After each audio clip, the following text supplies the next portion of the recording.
Mengenal saham dividen dan pendapatan pasif menjadi langkah awal untuk membangun pertumbuhan aset yang berkelanjutan dan berpeluang membangun compound interest. Namun, mengapa perlu kita memahami saham dividen dan pendapatan pasif ini? Jadi, saham dividen bisa dibilang sebagai salah satu cara untuk mendapatkan penghasilan pasif. Nah, pasalnya kita cukup memiliki saham yang rutin bagi dividen saja, maka kita akan memperoleh bagian laba bersih sesuai dengan proporsi kepemilikan dan ketentuan pembagian dividen.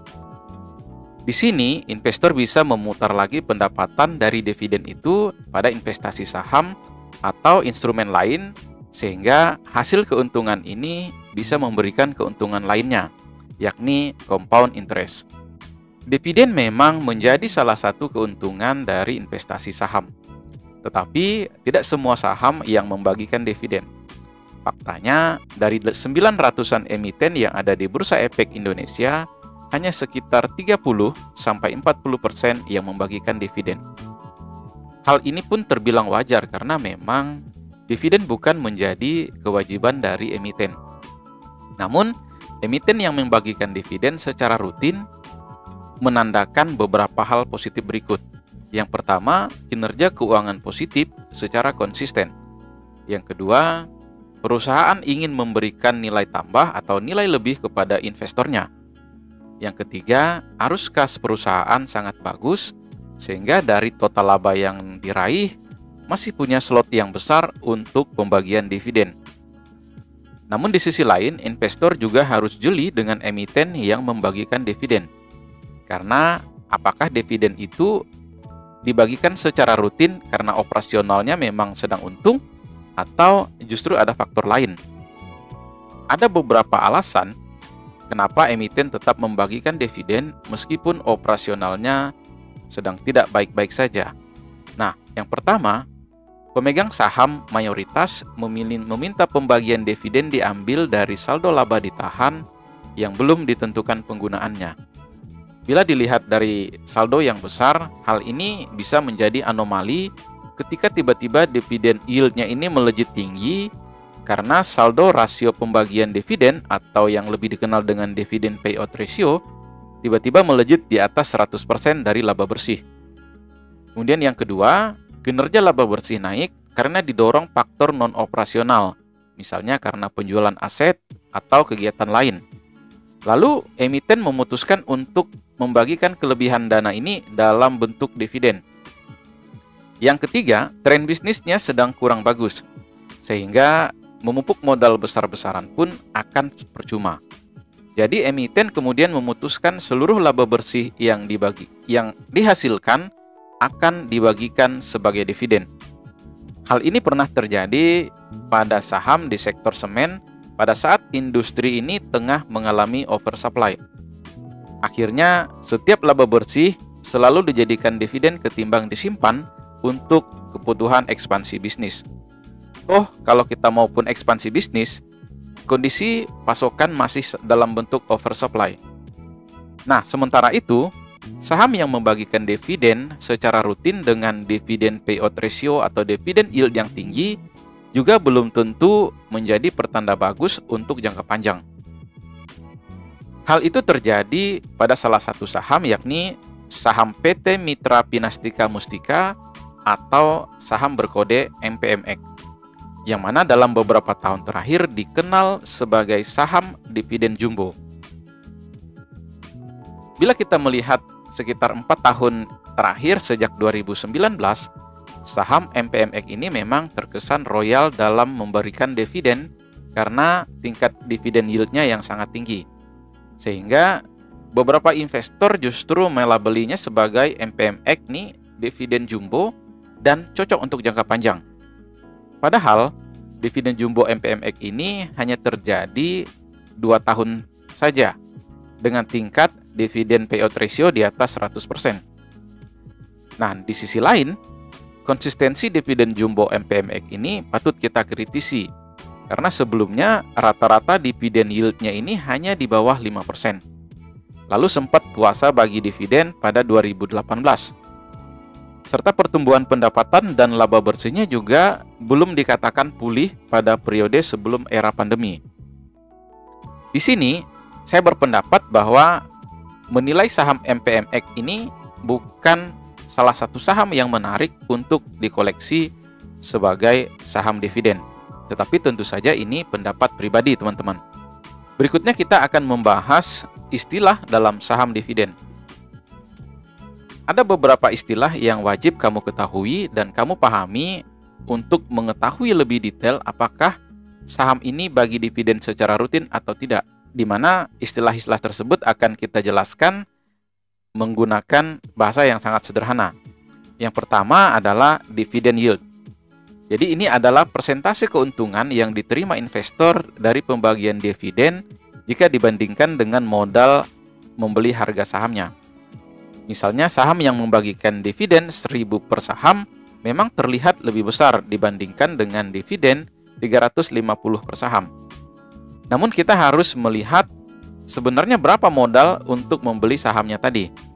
Nah, ternyata setelah kita hitung, saham yang membagikan dividen Rp1.000 per saham ini dihargai Rp20.000 per saham, atau modal yang kita gunakan untuk membelinya adalah Rp20.000. Nah, artinya keuntungan investor untuk mendapatkan dividen 1.000 per saham ini sekitar 5%. Dan di sisi lain, saham yang membagikan dividen 350 per saham ini harganya 5.000 per saham. Nah, artinya total keuntungan dividen yang kita peroleh dibandingkan dengan modal beli saham tadi sebesar 7%. Nah, dari perbandingan kedua model dividen ini tadi, maka kita bisa menyimpulkan bahwa itulah fungsi kita untuk mengetahui dividen yield. Jadi, untuk mengetahui apakah dividen yang dibagikan ini beneran jumbo atau nominalnya saja yang besar, tapi modal untuk memperolehnya juga besar. Istilah yang kedua adalah dividend payout ratio. Ini adalah persentase laba bersih perusahaan yang digunakan untuk pembagian dividen. Nah, dalam hal ini, saham dengan dividen payout ratio 100% bukan menandakan jumlah dividennya yang besar. Karena hal itu akan tergantung bagaimana pencapaian laba bersih perseroan dan juga persentase dividen yield-nya. Apalagi saham tersebut selalu membagikan dividen payout ratio 100%. Jadi pertanyaannya, apakah emiten ini berniat ekspansi dengan modal dari laba yang dihasilkan? Dan bagaimana prospek pertumbuhan bisnisnya ke depan?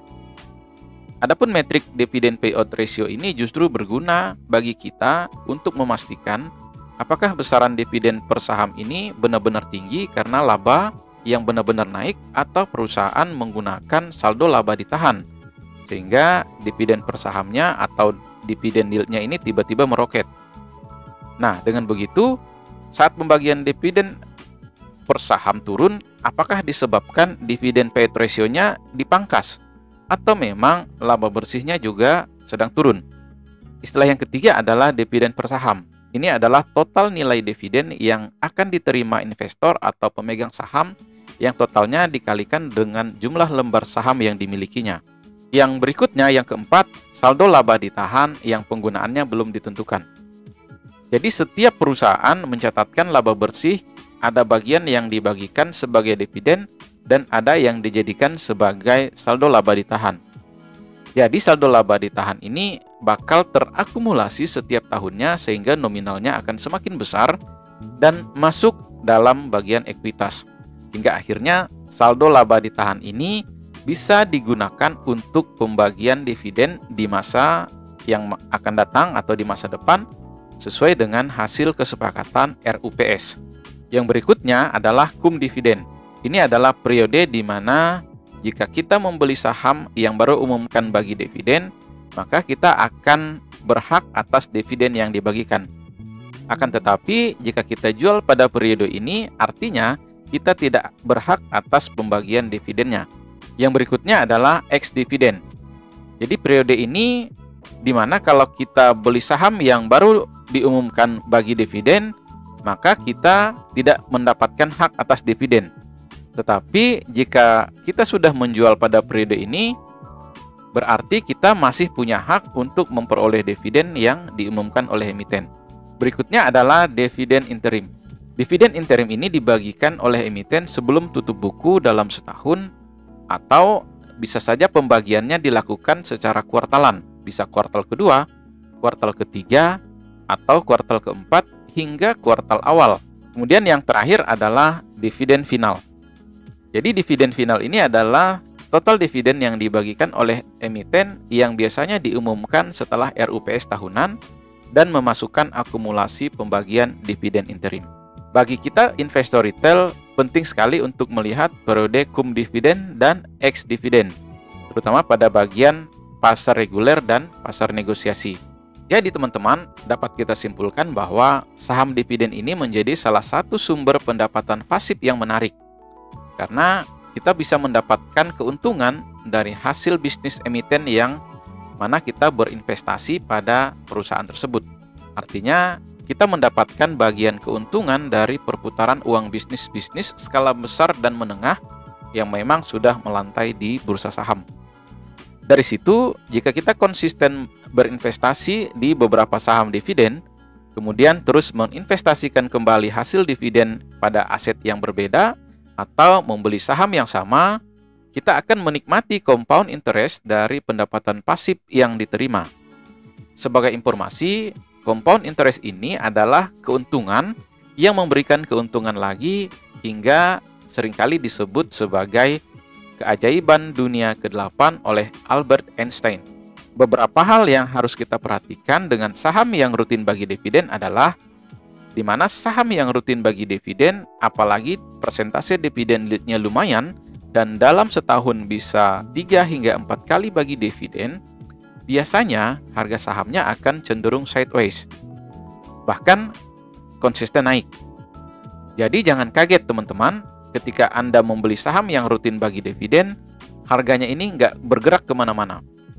Namun, kita mesti ingat bahwa membeli saham dividen juga harus melihat pada saat valuasinya lagi murah. Kalau belinya pas di pucuk, tentu akan ada risiko floating loss. Jadi setelah mengenal saham dividen dan pendapatan pasif ini, apakah Anda tertarik untuk berinvestasi saham?